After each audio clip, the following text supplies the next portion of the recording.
ఓం మహాగణాధిపతయే నమః. ఓం గురుభ్యో నమః. ఓం శ్రీమాత్రే నమః. పరమేశ్వర స్వరూపమైనటువంటి జ్యోతిష, వాస్తు మరియు ఇతర అనేకమైనటువంటి శాస్త్రములను మనకు అందించినటువంటి మహర్షులకి నమస్కారం. హయగ్రీవ హయగ్రీవ హయగ్రీవేతి యో వదేత్ తస్య నిస్సరతే వాణి జన్మకన్యా ప్రవాహవత్. అరుణాం కరుణాతరంగితాక్షీం ధృతపాశాంకుశపుష్పబాణచాపాం అనిమాదిభిరావృతాం మయూకైః అహమిత్యేవ విభావయే భవానీం. శ్రీమాత్రే నమః. ప్రేక్షకులకి ఆ లలితాంబిక అమ్మవారి యొక్క అనుగ్రహం పరిపూర్ణంగా కలగాలని మనస్ఫూర్తిగా కోరుకుంటూ మనం ఈరోజు చెప్పుకోబోయే టాపిక్ ఏమిటి అంటే, ప్రస్తుతం ఉన్నటువంటి గోచార గ్రహాలు ఏవైతే ఉన్నాయో కాస్త అగ్రెసివ్ కలిగించేటువంటి ఫలితాలు ఇచ్చేటువంటి దాంట్లో ఉండడం వల్ల మనం ఆల్రెడీ డిసెంబర్ జనవరిలోనే ప్రిడిక్షన్ ఇవ్వడం జరిగింది. అదేదో మనకు గొప్పతనం కాదు. అంటే మనకి మహర్షులు అందించిన దాని పరంగా కుజుడు రాహు కానీ, కుజుడు శని కానీ, రవి రాహు కానీ కలయికలు ఉన్నప్పుడు గందరగోళమైనటువంటి పరిస్థితులు ఉంటాయి. గొడవలు, పోలీసులు, అరెస్టులు, లేకపోతే ఇట్లాంటివి ఉంటాయని చెప్పడం జరిగింది. పాత వీడియోలోకి వెళ్తే మీకు కనబడుతుంది చాలా స్పష్టంగా. అయితే ఇది చాలామంది అడుగుతుంది ఏమిటంటే, నన్ను ఏమండి మరి ఈ కాంబినేషన్ ఎప్పటి వరకు ఉంది, దీనికి మా రాశి వారు ఏదైనా చేసుకోవాలా అని ఎవరికి వాళ్ళు అడుగుతూ ఉన్నారు నాకు. అయితే దీనికి మరి ప్రతి లగ్నము వారు, లగ్నం తెలియని వారు, రాశి వారు ముఖ్యంగా జూన్ 1వ తేదీ వరకు ఈ కాంబినేషన్ ఉంటుంది. జూన్ 1 వరకు గుర్తుపెట్టుకోండి. కాబట్టి ఈ జూన్ 1 వరకు ఎటువంటి జాగ్రత్తలు తీసుకోవాలి, ప్రతి రాశి వారు ఏ పరిహార మార్గం చేసుకోవాలనేటువంటి విషయం మనం ఇప్పుడు తెలుసుకుందాం. మిథున లగ్నము, మిథున రాశి, మిథునం వారికి కనుక చూసుకున్నట్లయితే ప్రత్యేకంగా ఈ యొక్క కుజుడు రాహువు కలయిక దాదాపుగా ఏప్రిల్ 15 నుంచి జూన్ 1వ తేదీ వరకు దశమ స్థానాల్లో ఉంటుంది. అదేవిధంగా భాగ్యంలో ఉండేటువంటి శనితో కూడా కుజుడు కలిసి దశమంలోకి వెళ్ళడము, ఇవన్నీ ఏమిటంటే పర్టికులర్గా కొద్దిగా తండ్రి గారి ఆరోగ్య విషయంలోని లేదా పెద్దలతో ఏదైనా అనవసరమైన ఘర్షణ, ఒక్కోసారి చూడండి మనకి గురువులతోని లేకపోతే మనకు తెలిసిన వాళ్ళతోని మనకంటే పెద్ద వాళ్ళతో తెలియని ఆ కాలం అలా వచ్చినట్టుగా ఘర్షణ వాతావరణం తీసుకెళ్తూ ఉంటుంది. అలాగే దశమ స్థానంలో కుజరాహువులు ఎప్పుడైతే ఉన్నారో ఈ కాంబినేషన్ అనేటువంటిది పర్టికులర్గా ఉద్యోగ సంబంధించిన విషయంలో, అందులో ముఖ్యంగా సాఫ్ట్వేర్ రంగాల్లో ఉన్నటువంటి వారికి మరియు విదేశాల్లో ఉంటూ ఉద్యోగం చేసేటువంటి వారికి కొంచెం వర్క్ స్ట్రెస్ ఉంటుంది. అంటే ఈ వర్క్ స్ట్రెస్ ఉండి, ఈ వర్క్ స్ట్రెస్లో ఒక్కోసారి ఏం చేస్తారంటే చాలామంది తప్పుడు నిర్ణయం తీసుకుంటూ ఉంటారు. కాబట్టి ఇక్కడ తొందరపాటు పడి ఈ స్ట్రెస్లో తప్పు నిర్ణయం తీసుకోకుండా ఉండాలి అంటే మీకు దగ్గరలో సుబ్రహ్మణ్యేశ్వర స్వామి ఆలయం కానీ లేదా దుర్గా ఆలయం కానీ ఉన్నట్లయితే వెళ్ళండి. లేదండి మాకు ఆలయాలు అవి మాకు దగ్గరగా లేవు, మేము విదేశాల్లో ఉంటాము అనుకునేటువంటి వారికి ఒకటే గుర్తుపెట్టుకోండి. అదేమిటి అంటే, మీరు ఇంట్లోనే చక్కగా సుబ్రహ్మణ్యేశ్వర స్వామి అష్టోత్తరం చదువుకోవడం కానీ లేకపోతే వినడం కానీ, కొంతమందికి రాదు, వినొచ్చు, చక్కగా కళ్ళు మూసుకొని చక్కగా వింటూ మీ మనసును అక్కడ పెట్టినట్లయితే చదివిన ఫలితం అనేటువంటిది వస్తుంది. కాబట్టి ఈ యొక్క విషయాల్లో కాస్త జాగ్రత్తగా ఉండండి. అయితే ఈ జూన్ వరకు ఉండేటువంటి గ్రహస్థితిలో కొంచెం లాంగ్ జర్నీ చేసేటప్పుడు కొంచెం జాగ్రత్తగా ఉండడము, పెద్ద మొత్తంలో మనీ ఏదైనా ట్రాన్స్ఫర్ చేసేటువంటి అంశాల్లో కొంత జాగ్రత్తగా ఉండడము. కొంతమంది చూడండి ఒక్కోసారి ఒక ల్యాండ్ తీసుకోవడం కోసం ఎవరికో పెద్ద మొత్తంలో డబ్బులు ఇస్తారు క్యాష్ రూపంలో. అలాంటప్పుడు ఏమవుతుందంటే వాళ్ళు రిజిస్ట్రేషన్ చేయరు. బికాజ్ ఆ 4th హౌస్లో కేతు ఉన్నాడు మీకు. కాబట్టి 4వ స్థానం అనేటువంటిది విద్యాస్థానము, తల్లిగారి స్థానము, మరియు ఈ 4వ స్థానంలోనే ప్రత్యేకంగా ల్యాండ్స్, వెహికల్స్ ఇవన్నీ ఉంటాయి. అక్కడ కేతు ఉన్నందుకు మీకు ఎప్పుడైతే ఈ భాగ్యస్థానంలో కూడా శని ఉన్నాడు అంటే 4 and 9 కాంబినేషన్స్లో ఎప్పుడైనా సరే శని కేతులు ఉన్నప్పుడు ప్రత్యేకంగా ఏదైనా ల్యాండ్స్ తీసుకునేప్పుడు మరింత జాగ్రత్తగా ఉండాలి. ల్యాండ్స్ కావచ్చు, వాహనాలు కావచ్చు, ఉన్నత విద్యా సంబంధించిన విషయాలు కావచ్చు, ఈ విషయాల పట్ల కొంత జాగ్రత్తగా ఉండండి. అయితే ఈ గురువు 12వ స్థానంలోకి వచ్చి 4లో ఉన్న కేతువుని చూస్తున్నాడు కాబట్టి చాలా మటుకు కంట్రోల్ చేస్తాడు ఇక్కడ. కాబట్టి నో నీడ్ టు వరీ. అయితే మీరు ఇక్కడ ఏంటంటే కాస్త వీలున్నప్పుడల్లా కాస్త గణపతి ఆలయాలకి, నరసింహస్వామి ఆలయాలకి, ఆంజనేయ స్వామి ఆలయాలకి వెళ్ళండి. అన్ని విధాలా మీకు బాగుంటుంది. ఒకటే గుర్తుపెట్టుకోండి, నేను అమ్మవారిని నమ్ముకున్నాను, నాకు అమ్మవారు తోడుందనే భావంతో వెళ్ళండి. ఎటువంటి క్లిష్టమైన పరిస్థితులు వచ్చినా ఈ గ్రహస్థితి వల్ల అన్నిటినీ మీరు చక్కగా అధిగమించగలుగుతారు.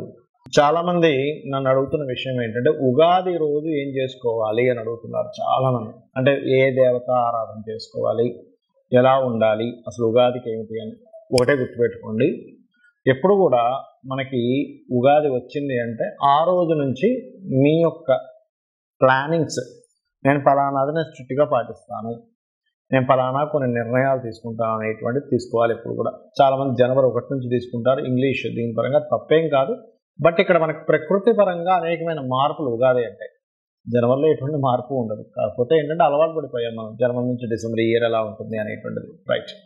అయితే మీరు తీసుకునేటువంటి నిర్ణయాన్ని భగవంతుల ముందు కూర్చొని సంకల్పం చేసుకుని, స్వామి లేదా అమ్మవారు అయితే అమ్మవారు, స్వామి అయితే స్వామి ముందు కూర్చొని, ఈశ్వరుడే అనుకోండి, నారాయణుడే అనుకోండి, కూర్చొని నేను ఈ రోజు నుంచి నేను ఫలానా వ్యసనాలు ఏమైనా ఉంటే వదిలేస్తున్నాను, ఏదైనా కామ క్రోధాది సంబంధించిన వికారాలు ఉంటే నేను వదిలేస్తున్నాను. ఎందుకంటే నేను ప్రత్యేకంగా క్రోధ సంబంధించిన ఎందుకు చెప్తున్నానంటే ఈ క్రోధీనామ సంవత్సరం అంటారు. అంటే ఏమిటి, ఒకరి మీద ఒకరు ద్వేషాలు, కోపాలు, గొడవలు ఇవి ఇచ్చేటువంటి సంబంధం ఉంటుంది. బికాజ్ ఆఫ్ ఈ ఉగాది మంగళవారం వస్తుంది. మంగళుడు అంటే కుజుడు.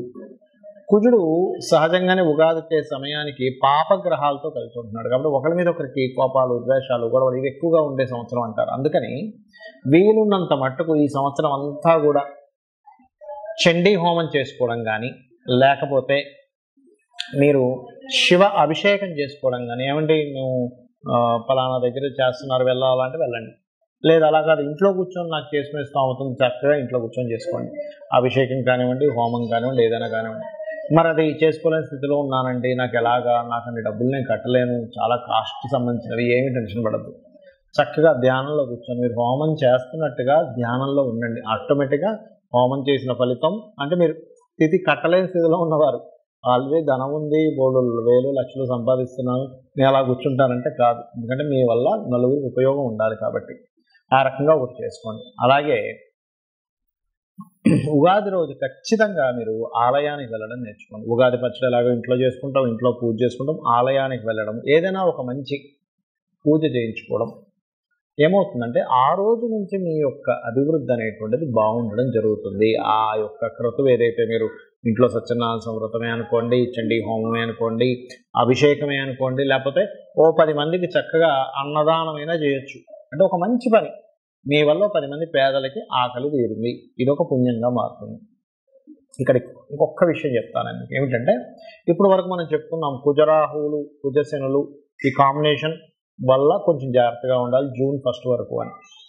అయితే దీనికి పర్టికులర్గా ఏంటంటే ఈ కాంబినేషను వల్ల మీ పర్సనల్ చార్ట్లో కూడా ఇటువంటి కాంబినేషన్ ఏదైనా ఉంటే, అంటే మీ జాతకంలో శని కుజులు కలిసి ఉన్నారండి, శని రవి కలిసి ఉన్నారు, లేదా రాహు రవి కలిసి ఉన్నారు అన్నప్పుడు మీ జాతకంలో చూసుకుంటే కనబడుతుంది. అలాంటి వారు మరింత జాగ్రత్తగా ఉండండి. ఎందుకంటే ఎనర్జీ జాతచక్రంలో ఏ ఎనర్జీ ఉందో మనకి మన ఖగోళంలో అంటే గోచారంలో కూడా ఆ ఎనర్జీ ఫామ్ అయి ఉంది. అప్పుడు ఏమవుతుంది, సేమ్ ఎనర్జీ మన జన్మజాతకంలోని గోచారంలో ఫామ్ అయినప్పుడు ఆ ఎనర్జీస్ పెరుగుతాయి. అంటే అలాంటి వాళ్ళు ఎటువంటి జాగ్రత్తలు తీసుకోవాలో చెప్తాను. కోపం పెరుగుతుంది తెలియకుండా, మనిషికి చిన్న చిన్న విషయాలకి కోపగిస్తూ ఉంటాడు.